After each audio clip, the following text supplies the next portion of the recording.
할렐루야. 네, 오늘은 누가복음 21장 5절에서 9절입니다.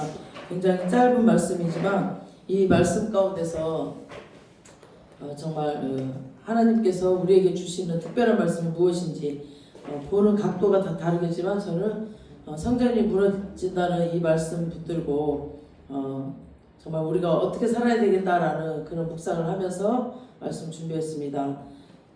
제가 목요일 날도 말씀드렸지만 그 독수리의 그 삶이 정말 너무너무 다 들여다보면 그런 삶들이 다 있더라고요.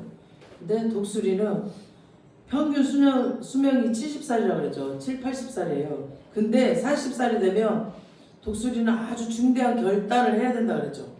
독수리가 40살이 되면은 그 독수리의 수명이 이제 반을 살았잖아요.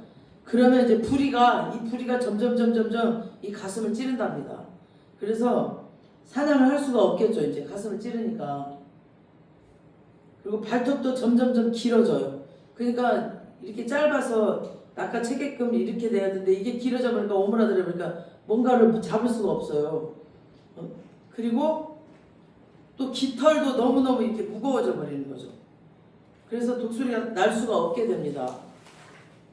바로 그 시점에 독수리의 나이 40살 때 그때 진짜 둘 중 하나를 결정해야 되는데 이대로 살다가 그냥 죽을 것인지 아니면은 정말 이 창조적 파괴를 그냥 해야 되는 건지 다시 한번 거듭나야 되는 삶을 살아야 되는지 이때 딱 결정을 해야 되는데 거의 다 이렇게 편히 살다 죽는 편은 택하지 않는다고 해요. 거의 다 그 아픔, 그 고통이 있을지라도 그 창조적 파괴, 그 거듭남을 다 한다 그래요. 그래서 둥지로 올라간대. 둥지를 짓고 이 바위 위로 절벽 꼭대기로 올라가가지고 둥지를 딱 짓고 거기서 150일을 머무면서 그 절벽 바위에다가 자기 막 부리를 찍는데요. 계속. 그래서 그 낡은 가슴팍을 파고 들어가는 그 부리를 그 날카로운 부리를 다 이렇게 깨버린답니다. 그러니 이제 얼마나 아프겠어요. 그 쌩쌩쌩 쌀이잖아. 그리고 부리를 다 깨버린 다음에는 그 부리가 나오기를 또 기다려요. 이제 부리가 새로 나와야지 깨버렸으니까. 손톱이 빠지면 손톱이 새로 나와야 되잖아요. 그러니까 이 부리가 새로 나오도록 기다린대요. 계속 기다려요. 그래갖고 이게 이제 자라면 이 부리가 자라면 이 또 발톱을 다 하나 뺀대요. 발톱, 손톱을 생으로 다 빼는데 이렇게 길어 있으니까. 근데 그게 아파가지고 빠질 때가 돼서 빠지면 괜찮은데 이 생으로 된 걸 빼야 되는 거예요. 자기가 얼마나 아프겠어. 한번 우리 손톱 한번 빼보세요. 이거 찍어가면서 안 돼. 그리고 다 빼. 이제 이거 다 뺀 다음에 발톱 다 뺀 다음에 또 이게 자랄기까지 또 기다린대요. 그래서 이 발톱이 자르면 이제 이 새 부리와 새 발톱으로 자기 털을 또 다 뜯어낸대. 살을 다 뜯어내는 거지. 털을 다 뽑아낸대.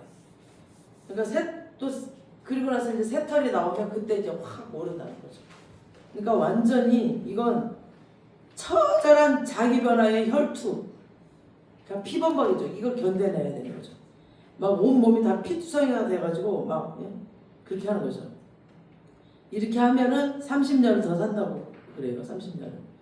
그래서 창조적 파괴라고 설명한 사람이 있다라고 해요. 이거를 가지고. 그래서 우리 인간도 이런 과정을 거쳐야 정말 새 생명으로 거듭나요. 이렇게 아픔, 죽을 것 같이 아픈 거, 막 피투성이가 될 처럼 궁굴리고 막 디궁골 이런 아픔, 이때 정말 우리가 새로 거듭나죠. 하나님의 자녀로. 그래서 오늘 본문에도 그런 말씀이 나와 있어요. 보면은 신앙인에게도 창조적 파괴가 있습니다. 신앙생활 가운데 정말 비성경적인 것, 즉 자기 변화 같은 거, 이런 거. 그리고 복음이 아닌 것들이 있으면 창조적 파괴를 해야 돼요. 복음이 아닌 것 같으면 그거 다 파괴시켜야죠, 우리가. 그래야 교회가 살아납니다. 내 고정관념에 꽉 박혀있는 뭔가 있다. 그걸 깨트려야 돼. 우리 신앙생활 할 때. 그걸 깨트려요. 그래야 성도가 살아납니다.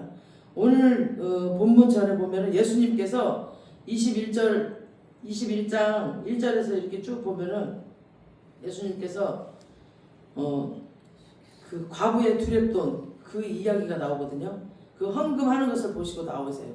그리고 제자 4명을 데리고 그 옆에 이제 기도로 시냇가를 지나서 감람산에 가셨는데 그리고 성전을 딱 바라보면서 이렇게 맞은편으로 보여요. 성전이. 보이면서 예수님께서 제자들과 말씀을 나누게 되는 거예요. 지금 이 오늘 본문 말씀이. 근데 이 성전이 누구의 성전이었나? 이때 당시 이 성전이 누구의 성전이었어요? 이때는 대헤롯의 솔로몬 성전이 무너졌죠. 바벨론 포로로 인해서 무너져버리고 대헤롯의 성전이었어요. 이 성전이. 대헤롯은 누구냐면 우리가 알다시피 이두메인이었어요. 이두메인 에서의 후손. 그러니까 에서의 자손 후손이었어요. 다시 말하면 이 사람은 이방 사람이었어요. 이방 사람. 그러니까 이스라엘 사람도 아니고 하나님 믿는 사람도 아니었어요. 이 사람은 권력욕이 굉장히 엄청나게 강한 사람이었어요. 예수님이 태어났을 때 태어나는 아이들 다 죽이라고 명령한 사람이에요. 이 사람이. 얼마나 불안했으면은. 그리고 로마 황제에게 정말 그 줄을 딱 대어가지고 분봉왕의 그 자리를 돈 주고 산 사람이에요. 그 자리를. 그러니까 권력욕이 엄청난 사람이죠. 그러니까 이 사람이 유대 땅에 이제 분봉왕이 되었을 때 한 가지 문제가 있었어요. 유대인들을 통치를 해야 되는데 자기 자신은 이방인이라서 유대인들이 자기 손에 들어오지 않으니까 유대인들의 그 환심을 사기 위해서 어마어마한 이 성전을 지어준 거예요. 그 유대인들의 환심을 사기 위해서. 그러니까 이건 하나님의 영광을 위해서 지은 게 아니에요. 자기의 어떤 권력을 나타내기 위해서, 그리고 유대인들에게 환심을 사기 위해서 지어준 성전이에요. 그러니까 성전을 우리가 개척을 해도 마찬가지예요. 개척을 해도 정말 예수 그리스도의 그 복음을 전하고자 나의 희생이 들어가면서 나의 죽음, 온 전 재산을 들여가면서 개척하는가 하면 주님께서 또 개척하라는 사인을 주는데 정말 이거 잘 받아야 돼. 개척했다가 그냥 한 6개월 만에 무너져버린 사람, 8개월 만에 무너져버린 사람 많아요. 그게 개척이 아닌데 한 사람이에요. 그러니까 자기 의로. 그러니까 이거 뭔가 자기 의, 자기 뭔가 권력, 자기 뭔가 자랑 이런 것들을 나타내려고 개척을 하는 사람들이 있어요. 자기가 잘한 게 아니었거든요. 지금까지 쭉 우리가 집사 때든 우리가 평신도 때든 언제든 우리가 했던 것들, 그런 사역들이, 저는 지금보다 집사 때 더 사역을 잘했던 것 같아요. 근데 저는 절대 목사 안 한다고, 개척 안 한다고 도망 다녔어요. 3번이나 도망 다녔는데 하나님께서 끝내 이렇게 끌어다가 이렇게 하게 하셨거든요. 부족한 저를 왜 쓰시냐고. 저는 안 한다고. 지금도 저는 하나님 안 주면 안 해버려요. 항상 그래요. 그래서 하나님 재정 안 주면 안 해버려요. 뭐 어떻게 해냐고 내가. 그리고 성도들 안 주면 안 해버려요. 나 이래 그냥 배짱으로 하는 거예요. 저는 못하니까. 처음부터 저는 못한다고. 그래서 저는 할 수가 없어요. 주님. 근데 주님은 계속 한번 저쪽 파주 쪽으로 도망갔더니 거기서 또 성전을 부셔버리더라고 하나님. 그래서 또 다시 또 저 암센터 앞쪽으로 또 도망갔어. 제가 안 한다고, 개척 안 한다고. 그런데 거기서 또 이제 코로나로 연습 못하게 하면서 또 내쫓아 버렸어요. 이제 이 단원들은 계속 사역을 보내야 되니까 연습을 해야 될 거 아니에요. 그래서 이곳으로 이제 하나님이 딱 주셨는데 그냥 돈 한 푼도 없는데 하나님이 하게 하셨어요. 정말 기적적으로 하게 하셨어요. 우리 엄마 종잣돈 500이 있었어. 엄마가 우리 딸이 언젠가는 하겠지라고 한대. 엄마든지 성령님의 음성을 듣고, 그래서 엄마가 그동안 평생 용돈 모아서 500을 딱 내놓으셨어요. 종잣돈을. 그 500 가지고 지금 시작을 한 거였는데 이게 500 가지고는 되지도 않아요. 처음 시작할 때는 몇천만 원이 들어가, 몇천만 원. 근데 하나님께서 그렇게 하셨어. 그러니까 그렇게 하나님께서 인도하심에 따라 해야 되고, 또 하나님께서 인도하심에 따라 성전을 세워야 되는데 이 대헤롯은 그러지 않았어요. 자기 권력을 나타내고 싶어서, 유대인의 환심을 사고 싶어서 성전을 어마어마하게 크게 지어버린 거예요.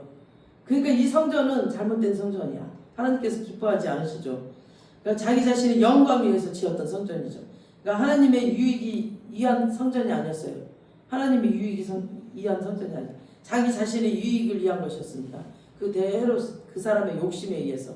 그러니까 이게 바로 우리는 자기 숭배주의라고 해요. 자기 숭배, 자기를 숭배하는 거야. 너무나 많은 사람들이 자기 숭배를 하고 있어요. 자기를 과시하고 있는 자들 너무 많아요. 또 신앙적 행위를 성전을 짓는 것처럼 보여요. 또 막 신앙적 행위가 성전을 짓거나 개척을 하면은 이건 내가 진짜 하나님께 큰일을 했다라고 막 생각하는 사람들이 많아.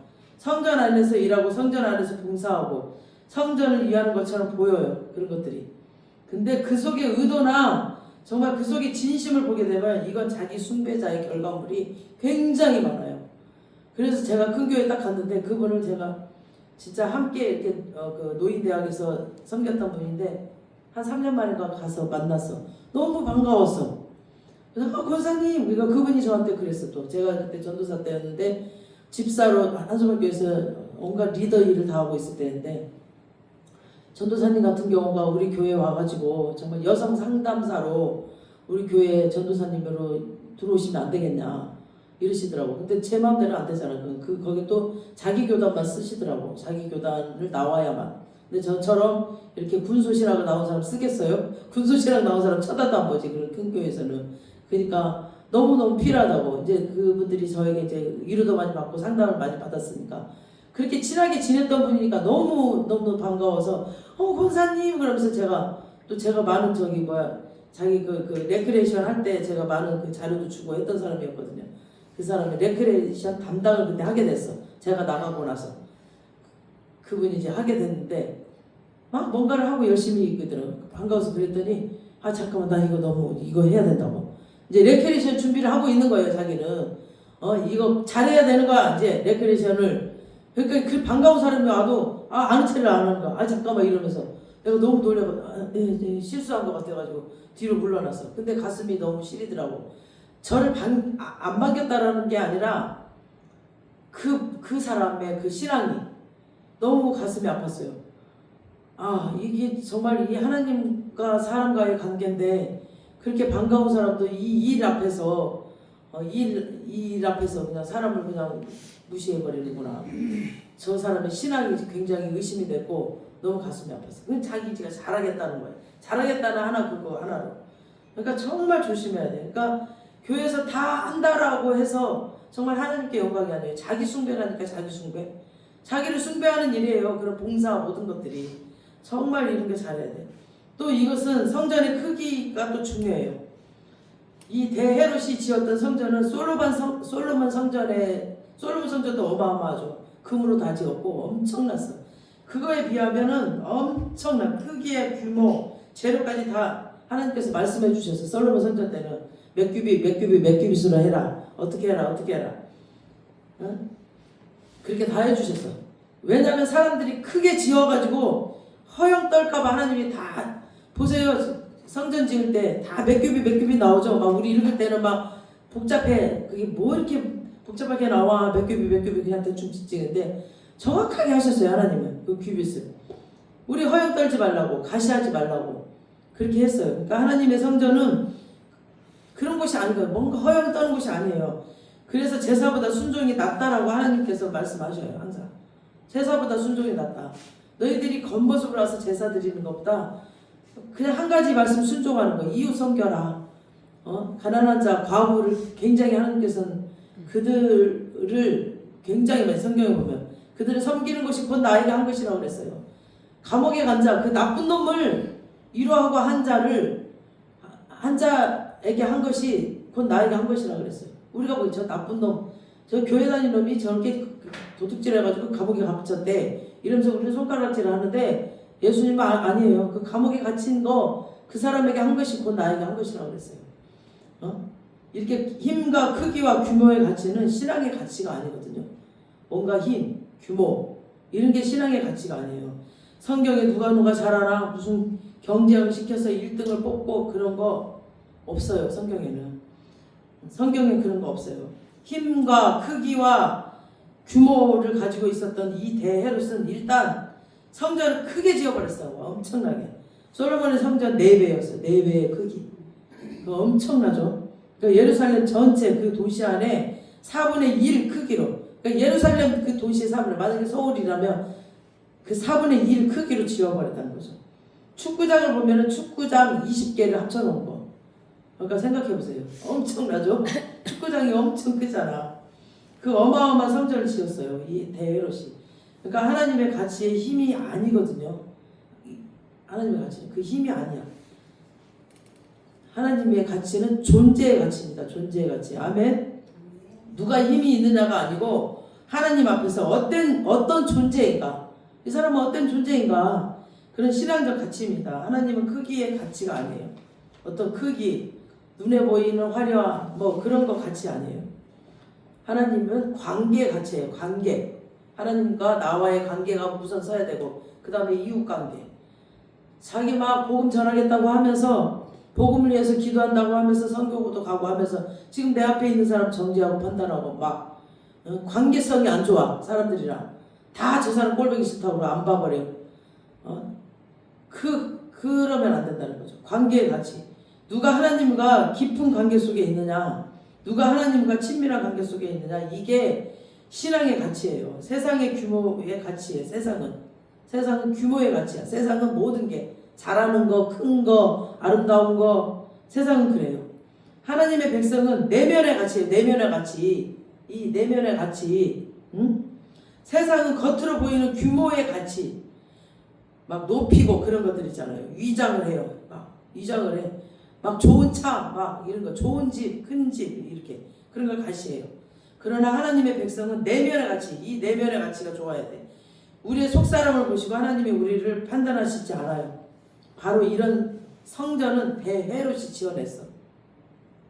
그리고 이 대헤롯은 이 어마어마한 성전을 짓는데 돈 한 푼도 내지 않았어. 이 사람이 머리 잘 썼어. 그 성전 앞에다가 13개의 성전 그 헌금함을 갖다 놨어요. 딱.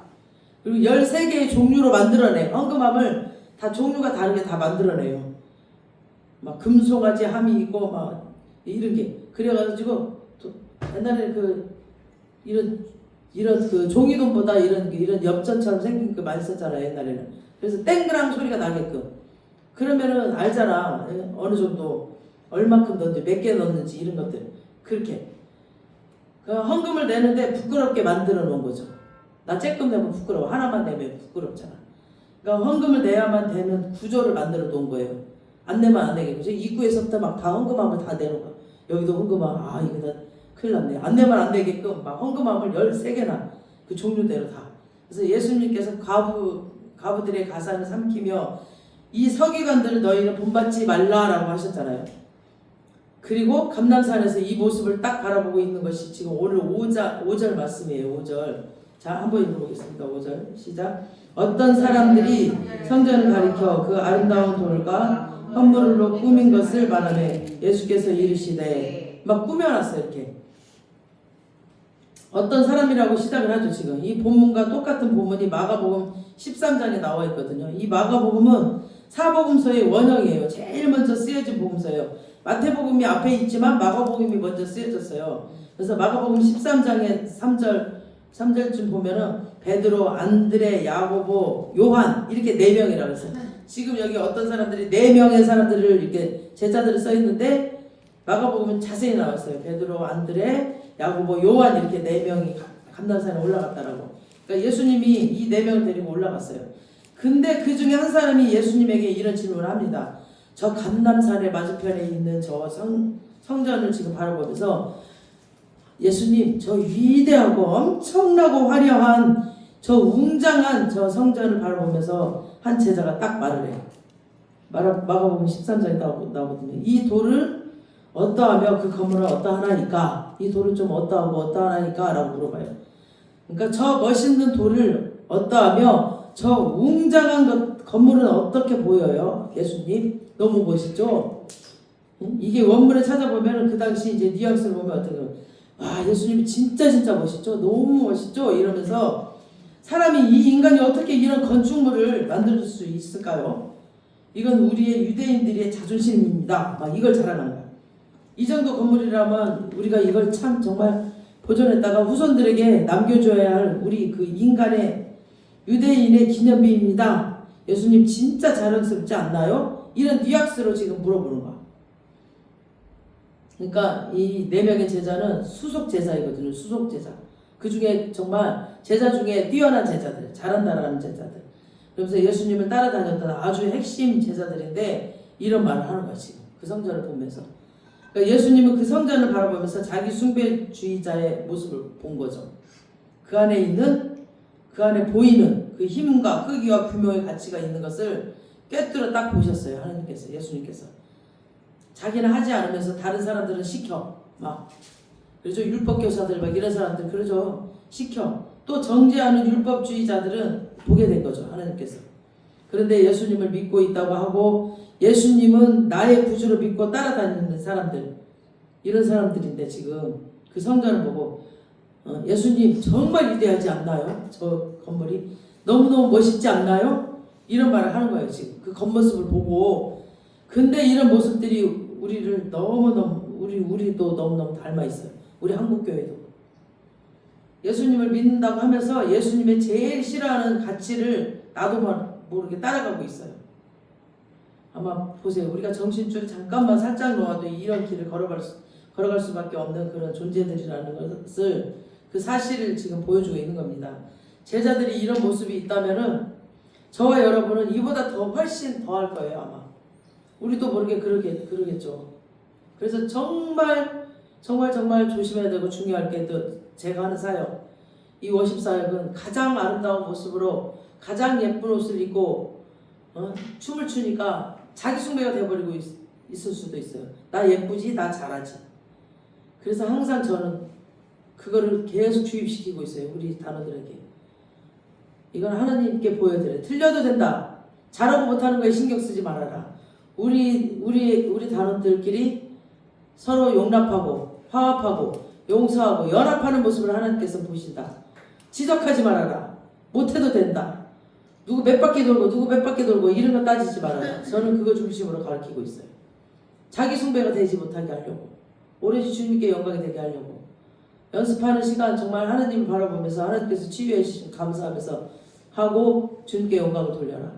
그걸 주입하고 있습니다. 그래서 정말 이 워십 사역하는 사람들이 잘못하면 정말 돼지코에 귀걸이, 목걸이, 진주를 하는 것 같은 그런 모습으로 보여요. 너무너무 천해 보일 수가 있어요. 영으로 다 보일 수가 있거든요. 그게 그냥 겉모습으로는 몰라 사람들이. 근데 영으로 보면 그게 보여요. 그래서 정말 기도하지 않으면 안 되는데, 요번 카도시 때는 정말 하나님께서 매일 아침마다 여기서 우리 단원들 기도시키셨어요. 참 기도를 잘 못하니까 기도를 멀리 하는데, 제가 기도하고 있는 시간이었어요. 아침 시간에. 그럼 들어와서 기도 5분이라도 하자. 그럼 막 5분, 10분, 15분 이렇게 늘어나는 거예요. 기도가.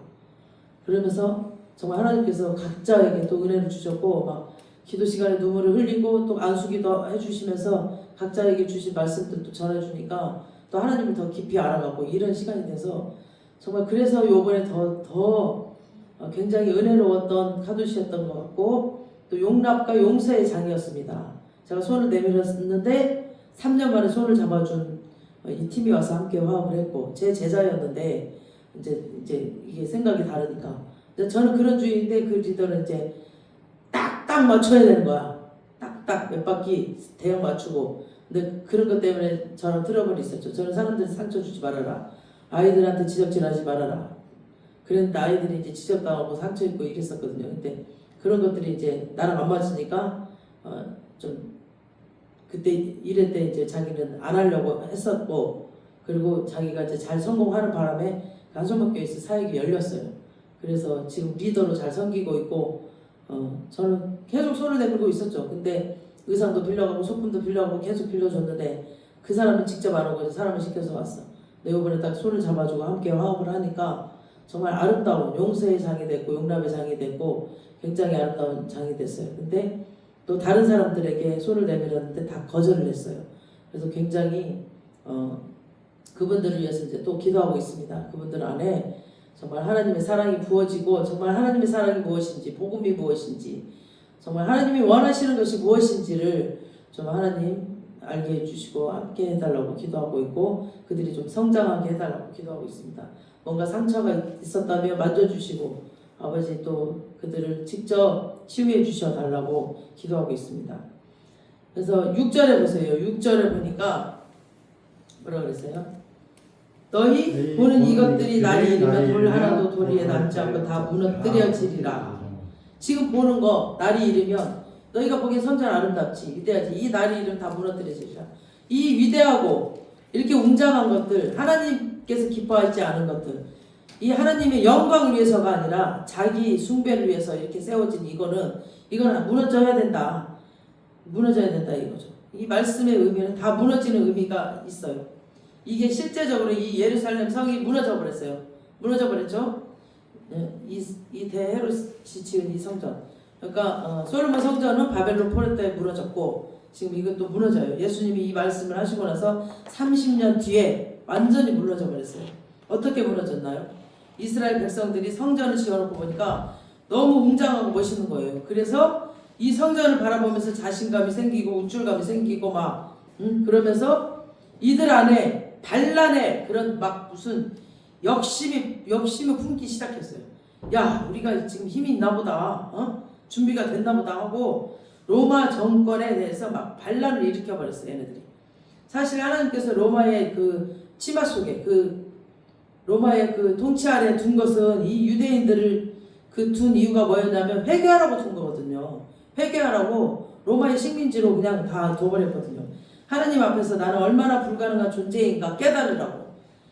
깨닫는 은혜가 중요한 거예요. 우리 고난 중에 있을 때 빨리 깨달아야 돼요. 빨리. 고난 중에 있을 때 빨리 나를 돌아보고 하나님 내가 어떻게 바꿔지기를 원하나요? 얼른 깨닫고 빨리 회개를 해야 됩니다. 그 자리로 돌아가야 됩니다. 그게 가장 중요해요. 그 고난 중에도 그것도 모르고 자기 숭배 빠져서 자기 뭔가를 또 하려고 그래. 그게 아니라 정말 로마 압자 속에 그 하나님이 잠시 허락하셨는데 하나님이 계시 가운데 이제 이 모든 압제가 끝났다라는 계시가 없었습니다. 너희는 로마로부터 저항하여라 라는 그런 계시가 없었어요. 그래서 로마를 통해서 하나님의 계시가 없었는데 이들이 간이 부은 거죠. 그래서 힘과 크기와 규모의 가치를 가지고 살면은 간이 부어버려요. 그 의시되고 있는 거죠. 그래서 교만해져 버리죠. 자기 숭배주의자들은 이상하게 세상 말로 간땡이가 부어버려요. 자기 숭배자들은 그 착각 속에 사는 거죠. 사실 힘도 없으면서 반란을 일으킨 거죠. 지금 이 이스라엘 백성이. 바로 그 순간에 로마 황제가 티투스 장군을 딱 보내가지고 AD 70년에 완전히 성전을 다 무너뜨려 버렸어요. 완전히 다 깨부셔 버렸어요. 거기에 금이 다 있다라고 해서 완전히 다 돌처럼 바사뜨려 버렸어요. 그 정도로. 정말 지구상에서 이스라엘 나라가 지워져 버렸어요. 없어져 버렸어요. 이스라엘 나라가 다 없어져 버렸어요. 이때. 그리고 거의 1900년 동안 이 이스라엘이 나라 없이 정말 백성들이 살아가게 되죠. 이때서부터 1900년 동안.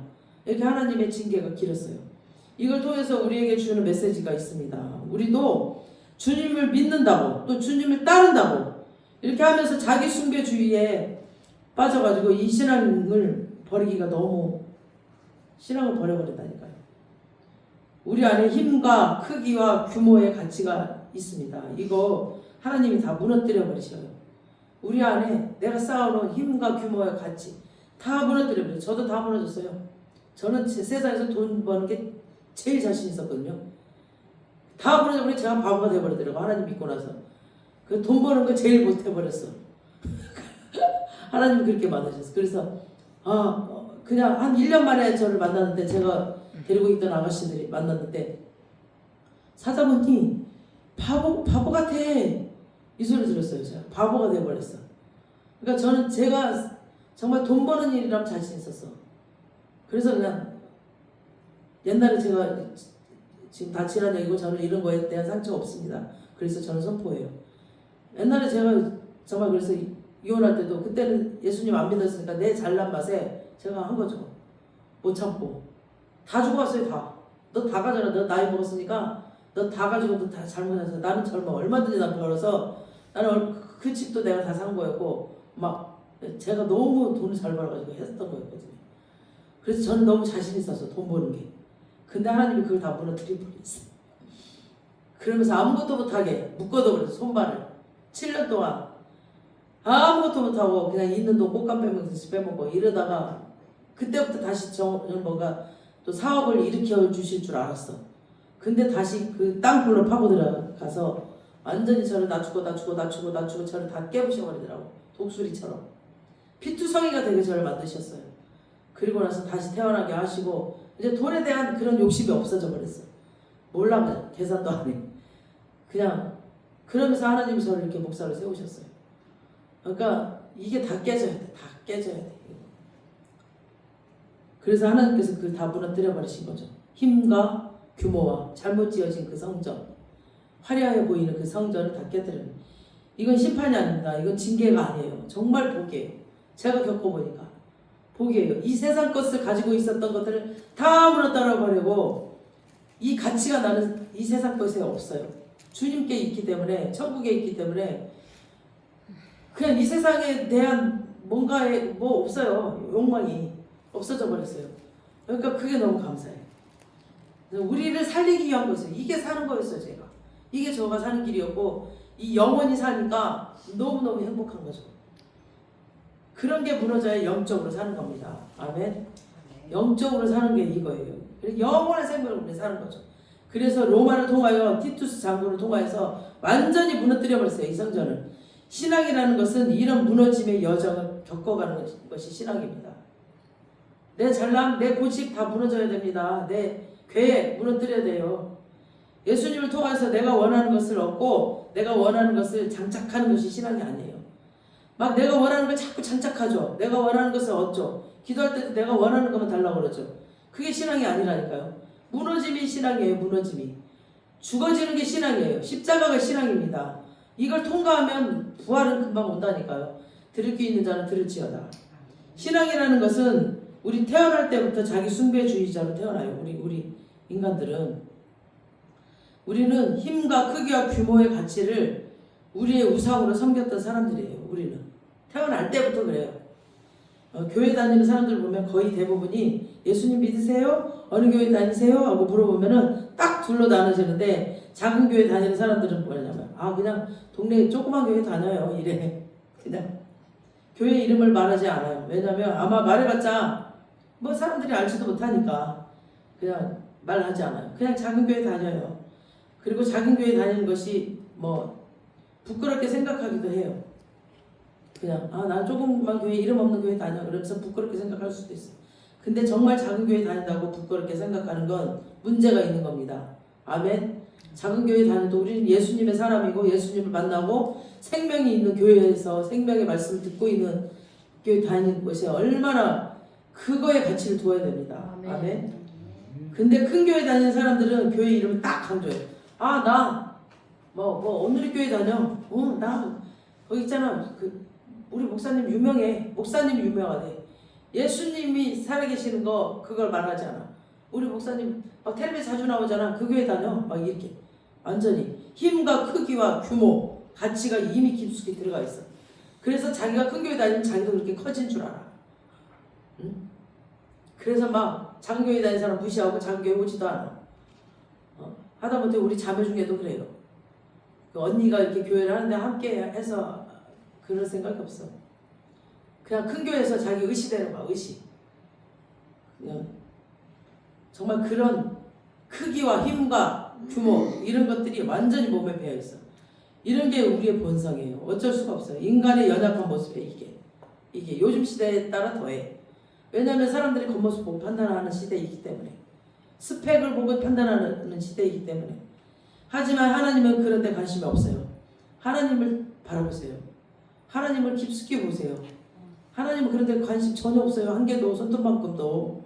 하나님은 과부, 정신병자, 감옥에 간 자들 그런 자들에게 관심 있어요. 막 우리는 저 정신병자, 저 마귀 들어있어.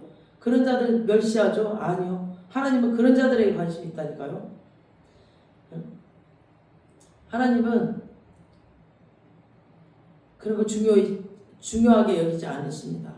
관계와 존재와 내면의 가치를 소중히 여기시는 분이십니다. 관계를 소중히 여기세요. 관계.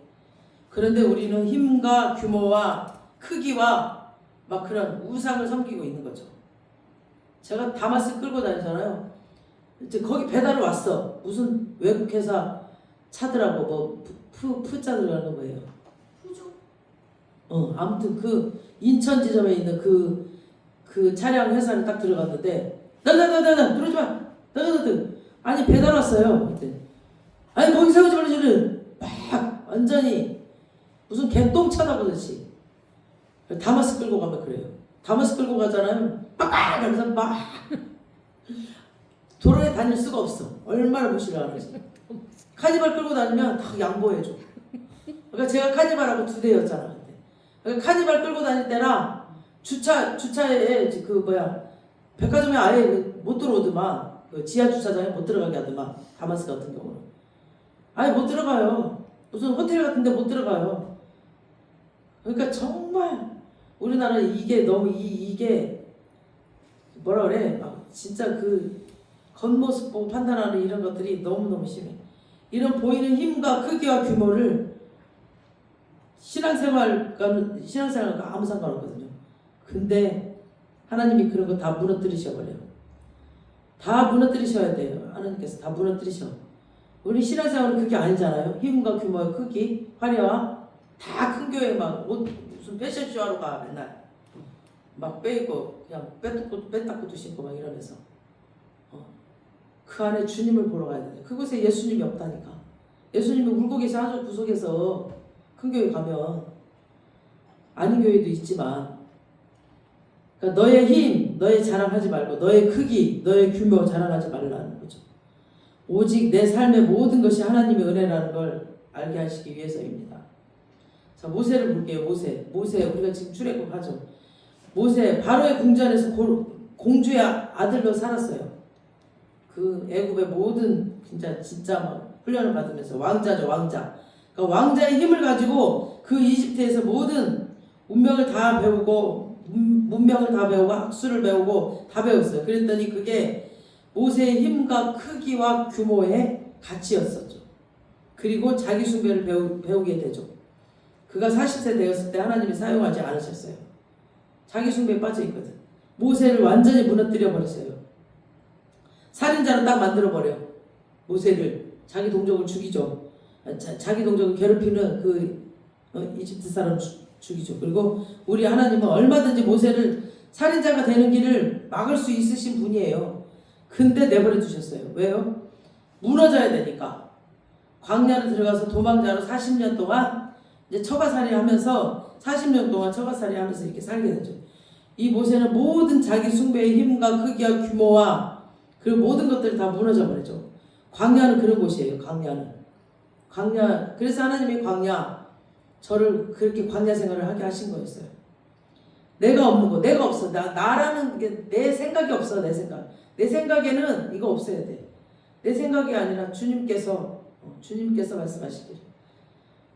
보면 우리가 코로나를 지나왔잖아요. 코로나를 통해서 한국교회도 딱 둘러 나눠졌어요. 점점 더 강해지는 교회가 있고 점점 더 약해지는 교회가 있어요. 우리는 코로나 때 여기를 세웠습니다.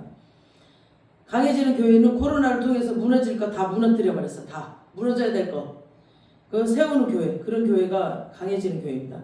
교회 안에 잘못된 것들 다 무너뜨려야죠. 다 무너뜨려 버려야죠. 욕 먹든지 말든지 우리 교회도 지금 무너뜨려야 될 거 무너뜨리고 있는 거죠. 사람들이 와서 행했던 것들 다 무너뜨려야 돼. 그냥 욕 먹든지 말든지 이런 것들 무너져야 될 거 무너져야 돼. 제가 계속 힘들었던 그런 점들이 그게 하나님의 방법이 아니었기 때문에 무너져야 됩니다. 또 성경에 나오는 야곱을 보실까요? 그가 태중에 있을 때 큰 자가 작은 자를 섬겨야 하리라 라고 하나님께서 약속하셨죠. 그걸 믿어야 되는데 그럼 기다려야 되는데 기다리지 못했어요. 자기가 정말 그 인공적 힘으로 인위적 힘으로 아버지를 속여가지고 장자권을 딱 따내죠. 이건 하나님이 주신 게 아니라 따내는 거였어요. 따내는 거. 그리고는 야곱의 인생이 어떻게 됐나요? 그 자기 숭배의 주의자, 힘과 크기와 규모의 가치를 가지고 기다리지 못하고 인공적으로 일을 딱 만드는 자. 이 사람은 결국 외삼촌 라반의 집으로 딱 도망자로 가게 되어버리죠. 20년 동안 종사를 합니다. 그리고 라반에게 품삯을 10번이나 속임을 당하죠. 못 받고 속임 당해요. 자기도 속이는 자였기 때문에 자기도 속임 당해요. 그리고 아침에 일어났더니 약속받은 아내가 아니라 다른 여자가 누워있는 거야. 약속받은 자기가 사랑하는 라헬이 아니라 레아가 누워있는 거죠. 옆에 기도가 필요한 여자가 누워있는 거죠. 그러니까 못생겼어. 남자들은 무조건 이쁜 여자 좋아해요. 못생기면 기도가 필요한 거야.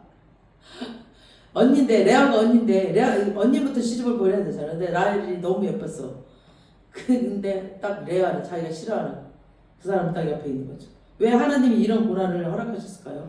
무너뜨려야 되니까. 신앙은 이런 거예요. 우리 인간은 태생적으로 자기 숭배주의자가 있어요. 무너졌다고 했는데 또 남아있어요. 우리는 정말 주님 곁에 갈 때까지 그게 남아있어요. 저도 그렇게 피투성이가 되도록 고난을 받고 힘들고 정말 죽음까지도 막 죽는다고 막 몇 번 해보기도 하고 그랬는데도 또 그런 게 남아있어. 이 인간이 이렇게 악하다니까요. 힘과 크기와 규모의 가치를 가지고 있어요. 우리 인간은. 우리 인생의 고난을 통하여서 이걸 하나하나 하나님께서 무너뜨리는 것이 하나님의 계획이었던 겁니다. 우리를 다 무너뜨리려고 고난을 주시고 이상한 사람 붙이고 막 그래요. 이걸 깨닫고 잘 감당해내는 우리 모두가 되시길 예수님의 이름으로 선포합니다.